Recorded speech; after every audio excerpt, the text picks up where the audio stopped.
Earlier, I thought that the more love you show, the more attention you give, the more you satisfy all her desires, the more the woman in your life realizes how lucky she is to have you. I don't think so anymore. Now I believe all these things are just making her take you for granted. They are making her think there is nothing she can't do without you noticing or making excuses for her. Sabrina and I met in our freshman year of college. We started dating, and until the end of our first year, we were in an on and off relationship. We both seemed to really like each other and enjoyed the sex we were having, but neither of us were at the point where we wanted to be in a committed relationship. Halfway through our senior year, we met again, and this time we stayed together. 6 months after finishing school, we got married. Soon after, my parents celebrated their 25th wedding anniversary. During the party, I found my father alone and asked him how he and my mother managed to stay happy with each other for so long. I pointed out several couples we knew who couldn't seem to go a week without fighting over something.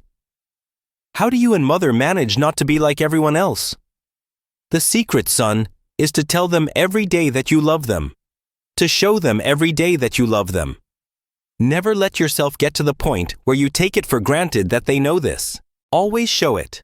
Show this every day of your marriage. It is so simple.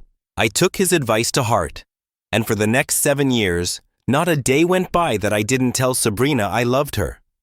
I never forgot a birthday, anniversary, or any other special event. And I even had a list of casual anniversaries that I used as an excuse to give cards, flowers, and other special gifts.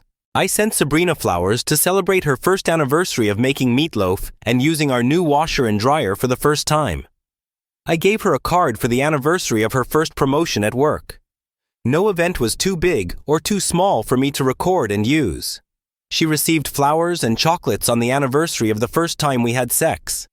She received diamond earrings in honor of the first time we were intimate. I sent flowers to her office for no reason, just so that in the middle of the workday she would receive a card that said, "I love you." I did everything I could think of to show her how much she meant to me. I followed my father's advice, but my father used his relationship with my mother as an example.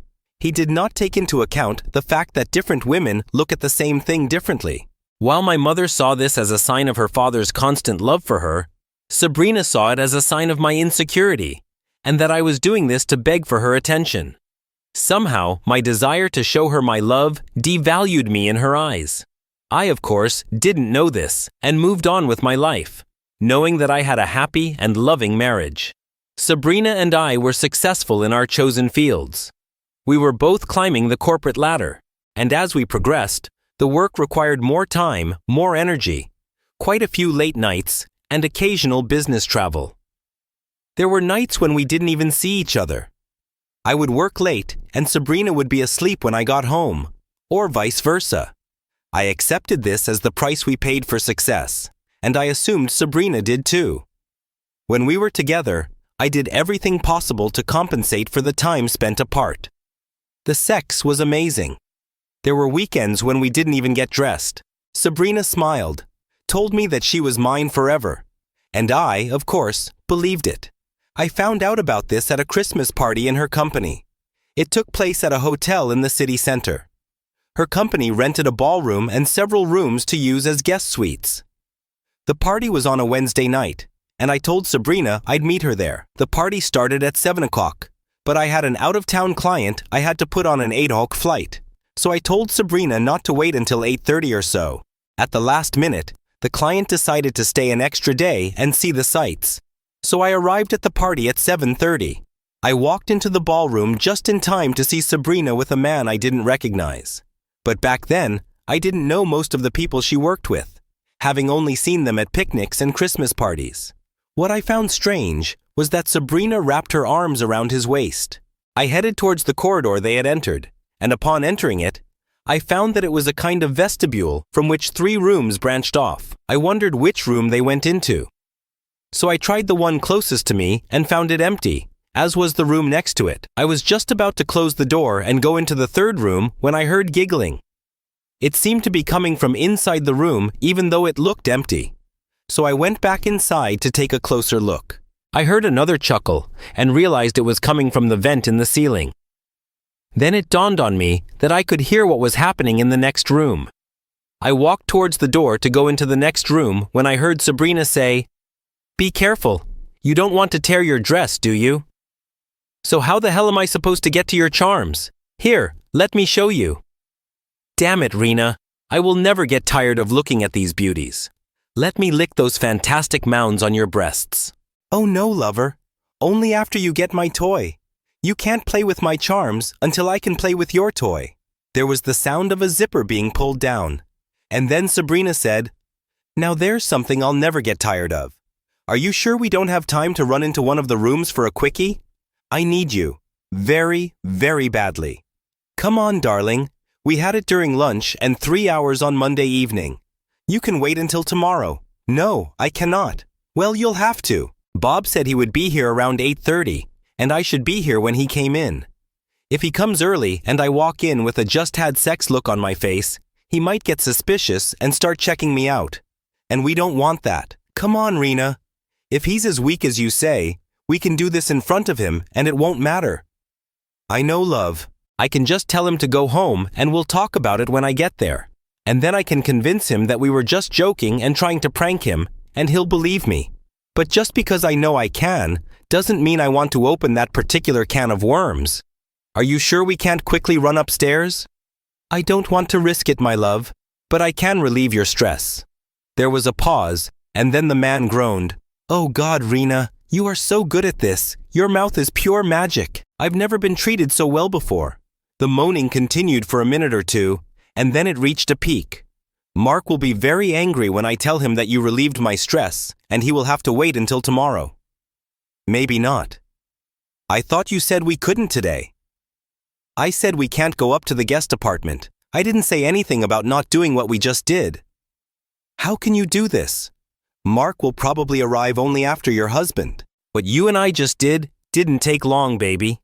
I'll introduce you to Bob, and then I'll get up to go to the ladies' room, and while you and Bob are talking, I'll sneak in here with Mark to give him some quick relief." "God, Rena, you are just a depraved woman. I know, lover.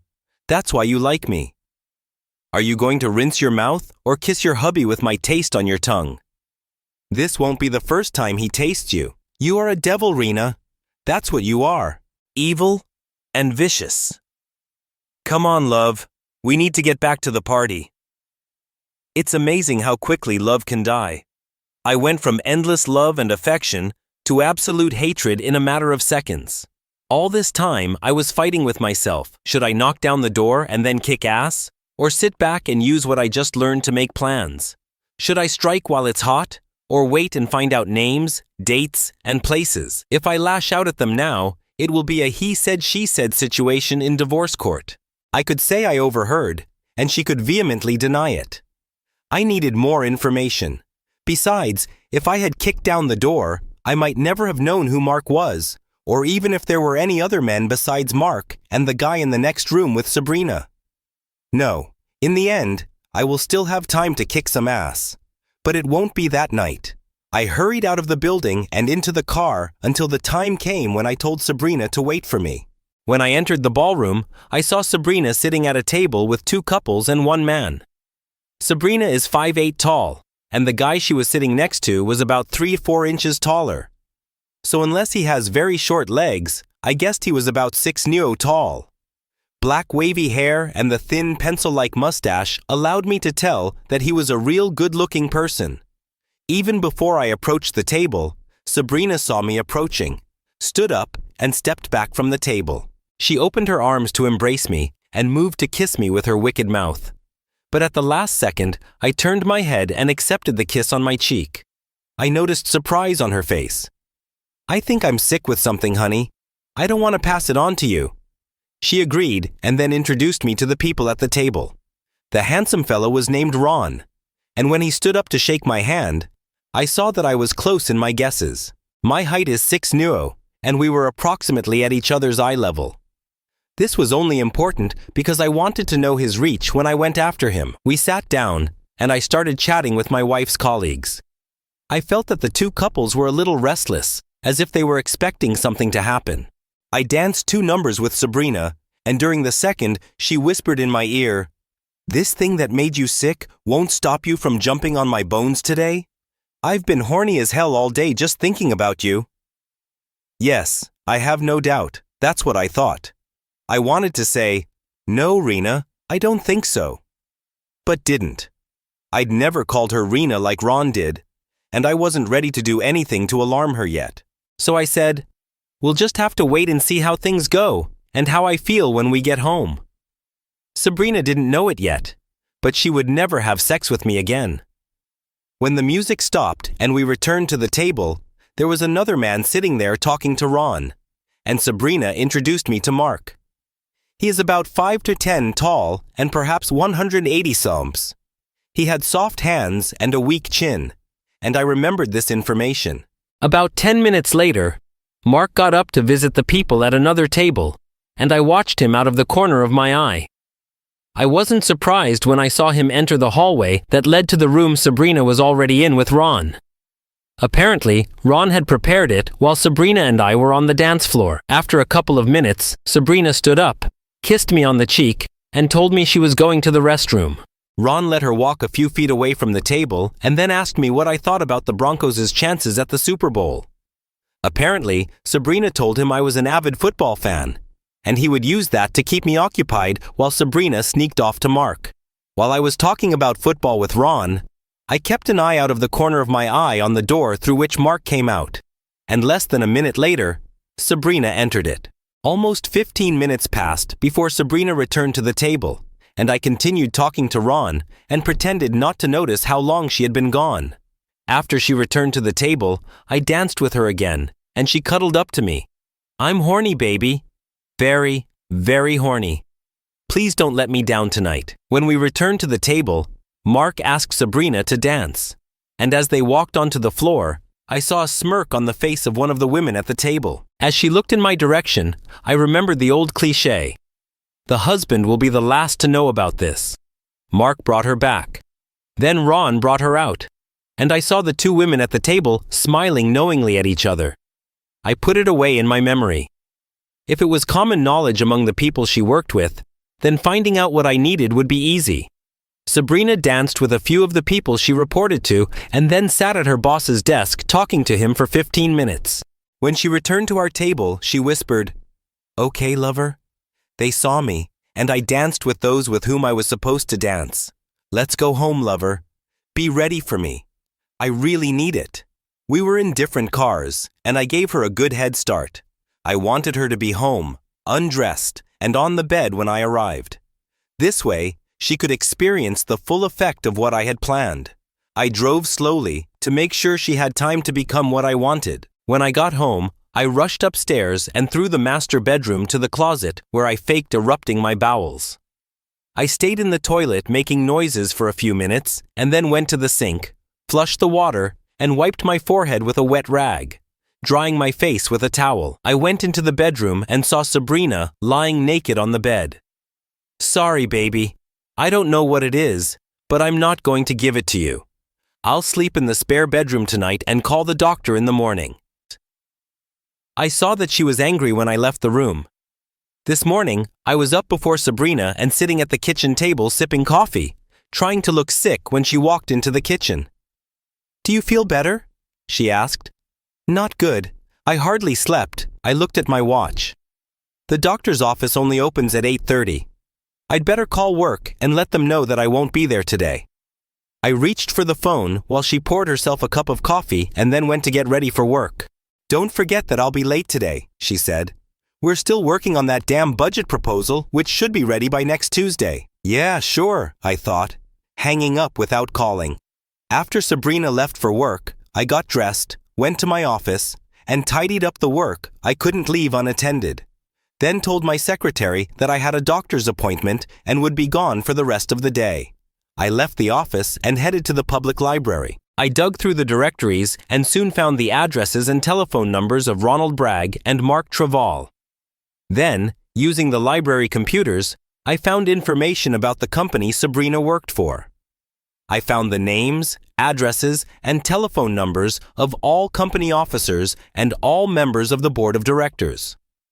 I checked the backgrounds of senior officials and the chairman of the board to get an idea of how they might react to the scandal and was pleased with what I found. If I was right, then even the slightest hint of scandal would make Sabrina and her two fellow lovers throw everything into the trash. That evening, I parked near Sabrina's place of work, and when she got out at 10 minutes past 4, I followed her as she drove across town. She pulled into the motel parking lot, got out of the car, and walked up to room 131. She knocked, the door opened, Mark stepped aside and let her in. 20 minutes later, Ron arrived, got out of the car, and walked towards room 131. I could only assume he was there too to attend the budget meeting. I was wondering if Sabrina's company values the fact that their employees work on the budget on their own time and at their own expense. I could be wrong. One of them could have submitted an expense report for the meeting. Yes, exactly. I wrote down the make, model, and license plate of Ron's car and drove home. Along the way, I thought about what else I had learned about Ron and Mark. Both were married, but I could not understand whether they were happily married or not. All I could figure out was that none of their wives were at the office party. I needed to find out more about them and maybe involve them in my plot to blow it on Sabrina, Ron, and Mark's asses. I also thought about some things that I hadn't noticed before. For example, Sabrina always worked late on Mondays and Thursdays. I never doubted her when she told me that Mondays were dragging on because they had to deal with all the problems that arose over the weekend. She worked late on Thursday because that was the day they had to finish all the reports that were due on Friday. Why did I trust her? I was stupid in love when it came to her. I just now realized how stupid I was. I was lying in bed reading when I heard she came home. I turned off the light, put the book aside, and pretended to be asleep. She opened the door, looked in, then closed the door and went into her bedroom. And a few minutes later, I heard the shower running. That night, sleep was not easy for me. I lay there looking at the ceiling and tried to figure out how I could destroy all three of them at the same time and get away with it. It had to be all three of them at once, because I didn't want any of them to see that something had happened to the others and take steps to protect themselves. After it's done, I'll let them know who did it. And knowing that, they'll know why. And then it dawned on me. I sat down, turned on the light, and picked up the book I was reading. It was a mystery about the murder of a man who was framed. He was convicted based on planted evidence, and a lawyer and private detective frantically tried to prove his innocence before he was executed. This will be enough, I thought, putting the book down and turning off the light. Now that I knew what to do, I fell asleep and slept like a baby. On Friday morning, I told Sabrina that the doctor had diagnosed me with stomach flu, and that with medication, it should go away. I'm still a little weak, but he says I should be strong enough to go to work on Monday. He doesn't want me to do anything other than relax this weekend. Sabrina touched my cheek. Rest and gain strength, my love. You will need it. I was left out and will need to make up for everything. And then she left for work. After getting dressed, I left the house to do more research. By the end of the day, I learned that Ron's wife was a legal secretary, and that she was not at the party because she was out of town visiting her sick mother. Mark's wife is selling real estate, and she missed the party because she was trying to close a deal on a $2 million property. Both marriages seemed stable, but I guess that was because neither woman knew what their husbands were doing. I will fix this, and very soon. After spending a relaxing weekend at home, I told Sabrina that I felt ready to go to work on Monday. I'm still a little weak, but I should be fine as long as I don't overexert myself. Monday night, I picked Sabrina up at the same motel again, but it was room 146, and Ron met her at the door and let her inside. 5 minutes later, Mark arrived and entered the room. I wrote down information about Mark's car and drove home. My plan was not without some risk for me. The fact that I was willing to take the risk showed how much I wanted revenge. It was expensive, but if it delivered what I wanted, it would be the best money I've ever spent. Phone calls to friends who had friends who knew people helped me get in touch with the person I needed, and a midnight meeting in a parking lot got me what I needed to get. By the following Sunday, I was ready, and when Sabrina went to work on Monday morning, the decision was made. That evening, I followed Sabrina back to the motel. And when she and her two lovers were in room 136, I got out of the car and walked to Ron's car. The car was unlocked, so I opened the trunk and put half a pound of marijuana behind the spare tire. Mark's car was locked, so I had to use the Slim Jimmy I bought from tool retailer Snap-on to break into the car. I opened the trunk and put a pound of weed in it, then locked the car with an ounce of weed on the back bumper to give the police probable cause to search it. I drove half a block, called the police from a payphone, and reported that there was a drug purchase taking place in motel room 136, and then gave the license plates of Sabrina, Ron, and Mark. They asked my name, and I quickly said, "No way, man. I'm not going to expose myself to a bunch of Colombians," and hung up. I drove to another payphone, called all 3 local TV stations, and gave them the same information I gave the cops. The election had just passed, and the new mayor had campaigned on a war on drugs, and I knew the cops would respond quickly. The television stations knew the same thing, and they would go there to film the story. I drove another block to the 3rd payphone and called Ron and Mark's wives and told them that their husbands were in room 136 at the Seabreeze Motel with a woman. And then I drove back and parked off to the side of the road where I could watch, and so that no one would ask about me. It only took the police 10 minutes to arrive, but it took another half hour to organize everything. A couple of patrol cars showed up first, then a SWAT van, followed by 2 unmarked cars full of plainclothes detectives. By the time the police were ready, news reporters were already on site, and television vans had already arrived and were positioned. I watched as 2 SWAT officers broke down the motel room door with a battering ram and allowed 4 other SWAT officers to enter with their guns drawn. God, I wish I could be a fly on the wall and see Sabrina's face when the door collapses. 3 minutes later, Sabrina, Mark, and Ron were led out of the room in handcuffs. Mark and Ron were wearing shorts, but Sabrina was naked with a blanket draped over her shoulders. I pressed the preset button on my cell phone and called the president of Sabrina's company. When he answered, I said, "Did you know that 3 of your middle managers are running a drug trade out of your corporate office?" I told him who they were and what was going on in Seabreeze even as we were talking. After making the same call to all 5 board members, I then drove home. When the cops searched Ron and Mark's cars, they found planted weed and an ounce of cocaine in Sabrina's purse. Under the front seat of her car, they would have found another 4 Aussie. Not knowing what Ron and Mark's wives looked like, I don't know if they were in the crowd that had gathered or not, but I really hoped they were there. This story was shown on the Tenoch News on channels 2 and 7. I laughed when the Channel 7 presenter said, "Today, Mayor Jones began making good on his campaign promise. Police took down a large drug ring operating out of one of the city's motels. There is no news yet on how many drugs were seized. Footage of 3 arrested drug lords was shown, and we were called upon to follow the latest news. I turned off the TV, turned off the phone, and went to bed. I laughed when Sabrina asked me to mortgage the house so she could bail. She eventually talked her parents into putting up the money, and when she got out of jail and returned home, she found all the locks had been changed and all her belongings were stacked in boxes in the driveway. "Why are you doing this to me?" she asked. "Because you are a fallen woman, and I don't want anything to do with you anymore." "But you don't understand. If you would just let me explain.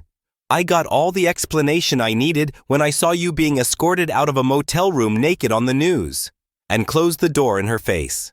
I helped her father load all her stuff into the U-Haul, but I refused to talk to him about his daughter. Sabrina called 2 or 3 times a day, but I never spoke to her. And when she showed up at my office one day, I asked security to escort her out of the building. It so happened that she, Mark, and Ron were all laid off from their company. And all 3 didn't fare too well when it came to their legal troubles. Although they were convicted for the first time due to the mayor's anti-drug stance, they did not receive the probation that many other first-time offenders receive. They didn't help themselves by continuing to protest their innocence even when they were caught with the goods. Sabrina seriously harmed herself when she demanded a blood test to prove there were no drugs in her system. The test showed she was as clean as snow, allowing prosecutors to argue that this was evidence that the drugs found in her purse and car were intended for sale, not personal use. Because the mayor wanted to show immediate results from his war on drugs, the three were offered a deal: 1 year in prison and 2,000 hours of community service. If they behaved well, they could be released after 9 months. Their lawyer told them they would be fried, so they agreed to the deal. While Sabrina was behind bars, I filed for divorce, as did Ron's wife and Mark's wife. All three served their time, and when they got out, I kept an eye on them. When the time came, I went to see Mark. I later learned that he had 3 broken ribs and a broken arm when he arrived at the hospital emergency room. I suppose he could have pressed charges against me, but he didn't. Maybe he felt guilty for what he did. Ron and Sabrina lived together, and one evening I caught them leaving a bar. After I finished with Ron, I turned to Sabrina and said, "Not bad for a weakling, huh? Rena, remember the Christmas party where you pleasured Ron in that little back room? Do you remember what he said? If he's as weak as you say, then we can get away with it right in front of him and get away with it. Remember, Rena?" I saw her face change as everything fell into place, and I laughed. "That's right, Rena. This weakling took revenge for your betrayal. Better call an ambulance for your boyfriend. He doesn't look that hot."